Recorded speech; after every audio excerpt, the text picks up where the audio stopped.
My YouTube channel में हूं आपका दोस्त नरेंद्र अग्रवाल। दोस्तों, किन्नर यानी हिंजड़े ना तो पूर्ण रूप से पुरुष होते हैं और ना ही महिला होते हैं, इसीलिए इनका अलग ही संप्रदाय होता है और माना जाता है कि किन्नर हमेशा अविवाहित ही रहते हैं, क्योंकि यह ना तो पूर्ण रूप से पुरुष होते हैं ना पूर्ण रूप से महिला होते हैं। लेकिन दोस्तों, क्या आप जानते हैं कि हिंजड़े भी शादी करते हैं और दुल्हन बनते हैं?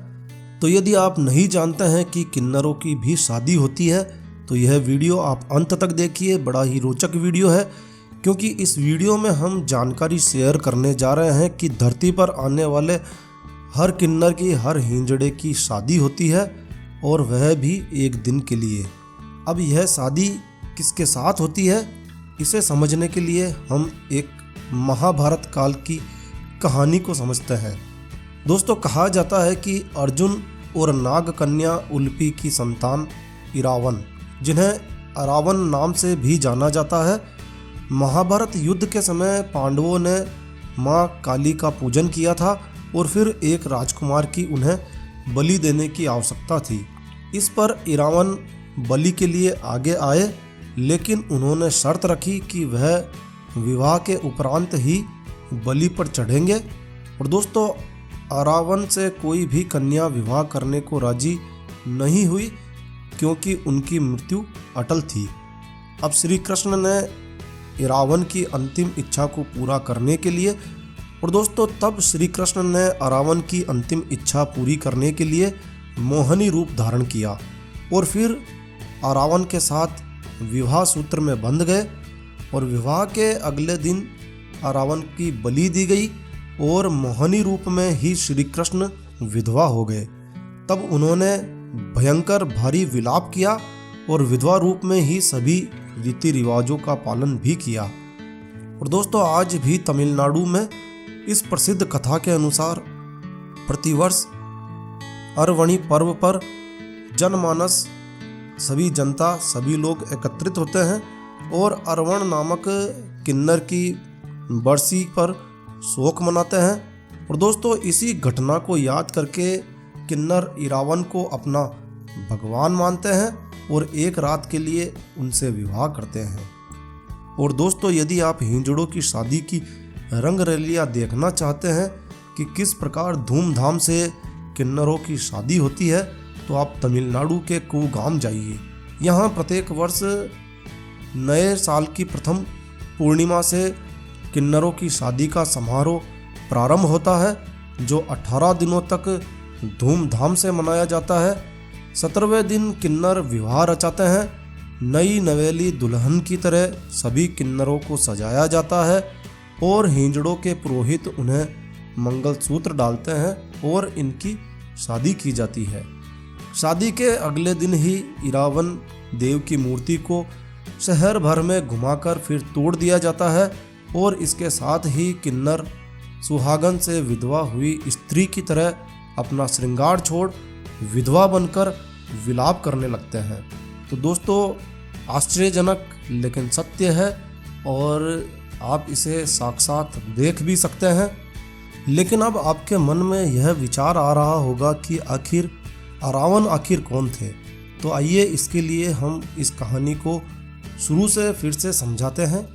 दोस्तों, हिंदू धर्म में कई ऐसे देवी देवता हैं जो अपनी विशेषताओं के लिए प्रसिद्ध हैं। जैसे भगवान शिव को दैत्य और देवता सभी को भगवान के रूप से जाना जाता है, और वहीं श्री कृष्ण को धर्म और प्रेम के देवता के रूप में जाना जाता है।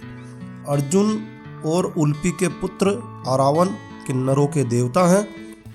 यहाँ खास बात यह है कि किन्नर इस देवता को केवल पूजते ही नहीं बल्कि इनके साथ विवाह भी रचाते हैं। तो इसकी कहानी इस प्रकार है।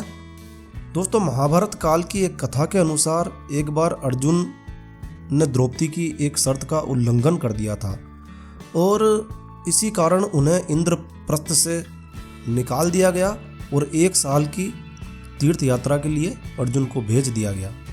अब वहाँ से यानी इंद्रप्रस्थ से निकलने के बाद अर्जुन भटकते भटकते उत्तर पूर्व भारत में चले जाते हैं, जहाँ उनकी पहचान एक विधवा नाग कन्या नाग राजकुमारी उलूपी से होती है और दोनों एक दूसरे से प्रेम करने लगते हैं।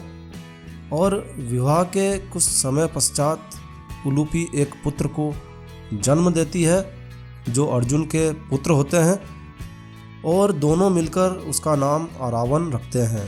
पुत्र जन्म के पश्चात अर्जुन उन दोनों को छोड़कर अपनी आगे की यात्रा की ओर निकल पड़ते हैं। और दोस्तों, अरावन नागलोक में अपनी माता के साथ ही रहते हैं और जब अरावन बड़े होते हैं, युवा होते हैं, तो वह नागलोक छोड़कर अपने पिता अर्जुन के पास आ जाते हैं। कुरुक्षेत्र में महाभारत के युद्ध के दौरान अर्जुन उसे युद्ध करने के लिए रणभूमि में भेज देते हैं और युद्ध में एक समय ऐसा आता है जब पांडवों को अपनी जीत के लिए मां काली के चरणों में नर बलि देने हेतु एक राजकुमार की आवश्यकता पड़ती है। जब कोई भी राजकुमार आगे नहीं आता है तो अरावन खुद को नर बलि हेतु प्रस्तुत करते हैं, लेकिन मरने से पहले उन्होंने अपनी अंतिम इच्छा प्रकट की कि वह अविवाहित नहीं मरना चाहते हैं और वह विवाह के पश्चात ही मरना चाहते हैं।